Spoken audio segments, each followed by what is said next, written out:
بسم اللہ الرحمن الرحیم. السلام علیکم. میں ہوں ڈاکٹر ادریس اور آپ سے آج مخاطب ہوں ایک اہم ٹاپک پہ بات کرنے کے لیے. وہ یہ ہے کہ ایسٹرن میڈیسن کیا ہے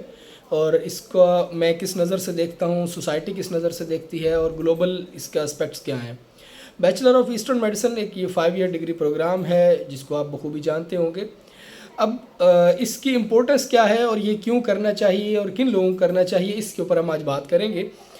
سب سے پہلی بات تو یہ ہے کہ اس وقت یا گلوبلی پاکستان میں بھی اور لوگ انٹرنیشنلی بھی جو ہیلتھ کیئر یا ہیلتھ سیکٹر کا جو شعبہ ہے وہاں پہ جو ٹریڈیشنل میڈیسن ہے اور نیچرل میڈیسن ہے ان کی امپورٹنس بڑھتی جا رہی ہے because of the synthetic drugs کے سائیڈ ایفیکٹس کی وجہ سے, ڈرگ ریزسٹنس کی وجہ سے. تو نیچرل جو پریکٹسز ہیں ہیلتھ کیئر کی اس میں اس کی امپورٹنس جو ہے وہ دن بدن بڑھتی جا رہی ہے. تو اس وقت پاکستان میں 3 طریقہ علاج جو ہیں وہ اپرووڈ ہیں, جس میں ایک ایلوپیتھک ہے, ایک ہربل میڈیسن کا ہے یا ایسٹرن میڈیسن کا ہے, اور تیسرا جو ہے وہ ہومیوپیتھک ہے. ہربل میڈیسن کی امپورٹنس اس لیے بھی زیادہ ہے کہ اس میں زیادہ پروسیسنگ کی ضرورت نہیں ہوتی. نیچرلی ہم ایک ڈرگ اٹھاتے ہیں اور اسی ڈرگ کو ہم ایز اے میڈیسن یوز کرنا شروع کر دیتے ہیں. اس کے اوپر زیادہ پروسیسنگ نہیں ہوتی اور جتنی کم پروسیسنگ ہوتی ہے اتنے کم سائیڈ ایفیکٹس آتے ہیں. اب اگلی بات کرتے ہیں کہ اس کا باقی جو پروگرامز ہیں ہیلتھ کیئر کے اس میں اس کا کنٹریبیوشن کیا ہے یا اس کا کمپیریزن کیسے ہو سکتا ہے.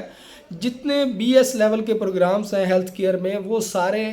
مطلب ایک پروفیشنل ڈگری میں نہیں آتے, بلکہ وہ اس کے جو ہیلتھ کیئر پرووائڈرز ہوتے ہیں ان کے اسسٹنٹ کے طور پہ, ان کے ٹیکنیشینز کے طور پہ کام کرتے ہیں. جبکہ جو ایسٹرن میڈیسن کا گریجویٹ ہوتا ہے وہ ایک پروفیشنل لائسنس ہولڈر ہوتا ہے اور وہ اپنا کلینکل پریکٹس کر سکتا ہے. یہ آپ کو سب سے بڑا بینیفٹ ہوتا ہے جب آپ ایسٹرن میڈیسن چوز کرتے ہیں, تو آپ کو گورنمنٹ آف پاکستان جو ہے وہ ایک لائسنس جاری کرتی ہے جس کے بعد آپ اپنی کلینکل پریکٹسز کر سکتے ہیں. اس کا سب سے اہم پوائنٹ یہ بھی ہے کہ اس کے اندر وہ تمام سبجیکٹس اس کے کریکولم میں شامل ہیں جو ایک اچھے فزیشین کو, ایک اچھے ڈاکٹر کو پڑھنے چاہیے اور اس کی ریکوائرمنٹ کے مطابق ہیں. جس طرح کا سلیبس ایک MBBS ڈاکٹر کو پڑھایا جاتا ہے اسی طرح کا سلیبس ہی ایک ایسٹرن میڈیسن کے ڈاکٹر کو بھی پڑھایا جاتا ہے تاکہ وہ اپنی کلینکل ایکسپرٹیز میں آگے نکل سکے. اب اس کے بعد اگلی بات کرتے ہیں کہ اس کے فیوچر پراسپیکٹس کیا ہیں. فیوچر پراسپیکٹس میں ایسے میں پہلے بھی تھوڑا ڈسکس کر چکا ہوں کہ انٹرنیشنلی ایک ڈرگ ریزسٹنس کے ایک بہت بڑا ایشو ہے, بڑا چیلنج ہے دنیا کے لیے کہ دوائیاں جو ہیں وہ بے اثر ہوتی جا رہی ہیں جو سنتھیٹک ڈرگز ہیں. تو WHO اور انٹرنیشنل جو ہیلتھ کیئر ادارے ہیں وہ یہ پروموٹ کر رہے ہیں کہ اب آپ نیچرل میڈیسن کی طرف اور ہربل میڈیسن کی طرف یا ٹریڈیشنل میڈیسن کی طرف اپنا ٹریٹمنٹس کو شفٹ کریں تاکہ ڈرگ ریزسٹنس کو منیمائز کیا جا سکے اور اس کی جو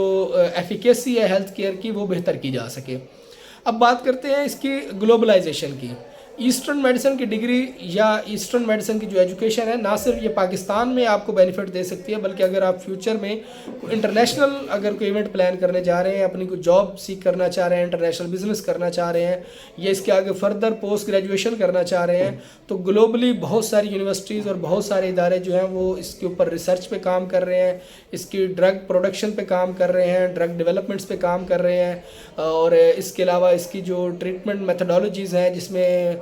ریجیمنٹل تھراپیز ہیں, جس میں ہجامہ ہے, آکوپنکچر ہے, مساج تھراپی ہے, اروما تھراپی ہے, اس طرح کے جتنے بھی ٹریڈیشنل میتھڈز ہیں وہ سارے ایسٹرن میڈیسن کے امبریلا کے انڈر لائی کرتے ہیں. تو اس میں کسی میں بھی آپ اگر اسپیشلائزیشن کرنا چاہ رہے ہیں ہجامہ کے اندر, آکوپنکچر کے اندر, پین مینجمنٹ میں, اس کے علاوہ مساج تھراپی ہے, اروما تھراپی ہے, یا اس قسم کی کوئی بھی نیشنلی انٹرنیشنلی کوئی اس طرح کا ٹریٹمنٹ میتھڈ ہے, تو اس میں آپ آگے ایکسل کر سکتے ہیں.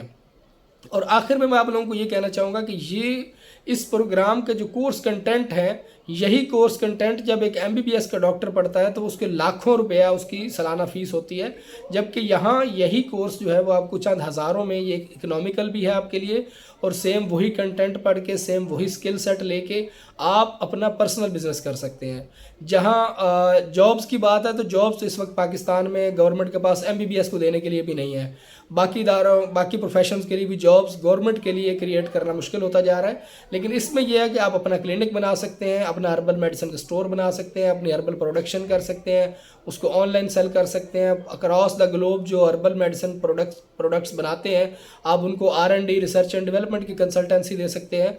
اس کے علاوہ آپ اپنی کچھ ریسرچ میں آگے جا سکتے ہیں, تو آپ ہربل کی, نیچرل کی, فارماسیوٹیکلز کی جو ریسرچ ہے اس میں جا سکتے ہیں. اس کے علاوہ جو ہمارے بڑے ادارے ہیں ہرب کے پاکستان کے اندر, جس میں ہمدرد, کرشی, مرحبا, اجمل, لسانی, اشرف, اس طرح کے ملٹیپل ادارے ہیں پاکستان کے اندر, ان کے اندر اپنی ایک اچھی جاب سیکیور کر سکتے ہیں اور لاسٹ بٹ ناٹ لیسٹ ایک اس وقت ایک ٹرینڈ شفٹ ہو رہا ہے پرائیویٹ سیکٹر ہاسپٹلس کے اندر نیچرل میڈیسن کا، جس میں سب سے ٹاپ پہ اس وقت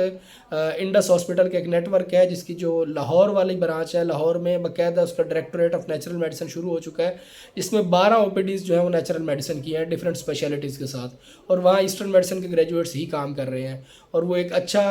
رول پلے کر رہے ہیں سوسائٹی کی ہیلتھ ویل بینگ کے اندر اور سوسائٹی کی اپ لفٹنگ کے اندر، اور یہی جو کنسیپٹ ہے یہ ریپلیکیٹ کرنے جا رہے ہیں ڈفرینٹ پرائیویٹ ہاسپٹلز، لاہور میں بھی، کراچی میں بھی، اسلام آباد میں بھی، اور بہت سارے شہروں میں، اور ان فیوچر جو اس کا لنک ہونے جا رہا ہے ٹی سی ایم کے ساتھ، ٹریڈیشنل چائنیز میڈیسن کے ساتھ، اس سے ایک بہت زیادہ بوم آنے والا ہے under the sea pack umbrella. تو میں آپ کو بیسٹ وشز بھی کہوں گا اور آپ کو مبارکباد بھی دوں گا کہ آپ نے ایک اچھا پروگرام چوز کیا ہے، اللہ پاک آپ کو اس میں کامیابیاں دے۔ تھینک یو، نوازش۔